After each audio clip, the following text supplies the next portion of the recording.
In this video, we'll be taking a look at how to restore call logs on the Samsung Galaxy S26 Ultra. This will work for the S26 Ultra, S26, and the S26 Plus as well. If you like this kind of content or find this kind of content helpful, leave a message down below. Don't forget to subscribe, and thanks for watching. So if you want to restore call logs on your S26 device, thankfully it's pretty easy to do so. The first thing that you want to do is actually jump into your settings.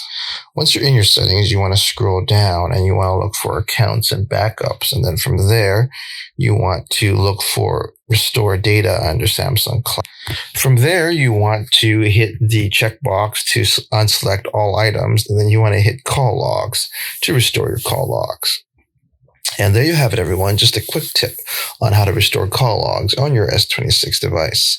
If you like this kind of content or find this kind of content helpful, leave a message down below. Don't forget to subscribe, and thanks for watching.